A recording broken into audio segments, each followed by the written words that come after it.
breakthroughs in holographic technologies are presenting people with the awakening experience that the world itself and the reality that we live within is itself holographic.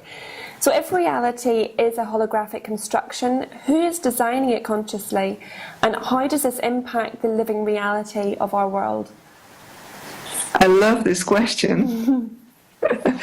It's so fascinating, of course, to think about holographic technologies. And so many books and movies have been made about this issue on what is reality. And I think we might all agree that there are multiple realities. And those realities are intertwined, and sometimes we're not sure in which reality we are. And sometimes that doesn't even matter. The main issue here is who is constructing it. And I think it's really important to realize and have an open discussion about who is able to construct the different realities.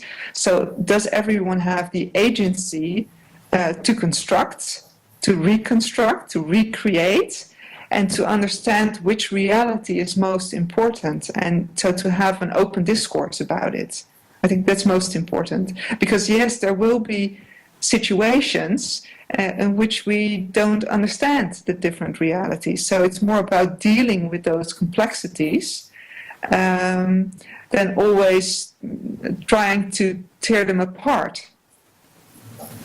And this is it's something that we will create this, because as humans we are fascinated by creating different realities, and it's all about how to deal with it. So what steps do you think need to be taken to establish trust in virtual worlds and to ensure that the younger generations are able to distinguish between virtual worlds and reality in the future? So let's add up to my previous answer then. Yeah. I think the virtual is real. So all the experiences that you have in an online game, all those experiences are as real as an experience that you would have in physical environments. And when those real and physical environments start to intertwine, it's still one experience. So the virtual is real, and the real sometimes gets virtual. And that's okay. All the experiences are real. I think it's about how to construct meaning and how we talk about that meaning, how we understand that meaning, and how we as humans continue to relate to each other. So considering the popularity of social media, recent technological developments such as Google Glass could result in a new era of digital capture and distribution of human experiences. So what do you envision are the potential risks and opportunities related to such technological developments that might arise in 2050? And how can we ensure that citizens' rights to privacy are protected? Yeah. Well, privacy is a very important and a very difficult discussion at the moment, very complex discussion. So I think we could talk another hour, even more, just about privacy. But let's take that gaming perspective towards privacy. I think if you use a game or a play perspective on privacy, it's really important to understand that privacy is not an objective issue. It's privacy, you need to understand it in a context. So all the data on what we are doing, all those data, it's available. We as humans are very curious, and of course we try to understand everything, gather everything. So this is really about gathering everything that we can and understanding all of that. So all the data is there. It's about what do we do with it, and in which context are we using certain data, and how do we protect in that context the privacy that should be there. And in each context, privacy can mean something else. So in play, in the type of human relationships that come to be in play, sometimes there is not a lot of privacy, and that's important. That there's a lot of openness. But in other type of games, there needs to be a lot of privacy. Otherwise, we cannot play the game. So if you look at daily life from a play perspective, then being in a courthouse is a certain type of play. There is a goal, there are roles, there is a challenge, and a lot of privacy is needed in that system in order to play a good game.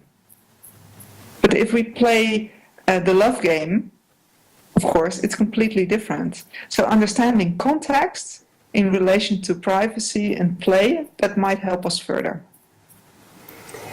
So biotechnology can be used to create biotic games involving paramecia and other living organisms, allowing for a real-life experience rather than virtual reality. Do you envision that biotic games have a place in the future of gaming, and what opportunities and challenges should be considered? This immediately makes me think about Existence, the movie made by David Cronenberg in 1999. And that's a movie in which a game that makes use of biotechnology has the main part. And it's a movie questioning also that issue of reality and the different realities, and do we understand in which reality we are. And biotechnology is interesting. It's important for us. It's important to develop it further. And in order to develop it further, we are playing with biotechnology. So a lot of research happens through play, to experiment, through setting a goal and just finding out what would happen if we play with it. So so we will do it, but this is a dangerous game, because playing a game, it changes us. And a lot of the games that we play, it changes us mentally, emotionally, it can change us physically. But with biotechnology, a game can also change us in a very direct way, physically. And that's something really to think about and to be aware of by the designers. So all these issues, holographic technology, biotechnology, and also mobile technologies and privacy, it's about designers understanding the responsibility that they have, because the designers who create games and play, they create behavior. And that is an enormous responsibility. And we need to understand the relationships between creativity, design, and responsibility and ethics.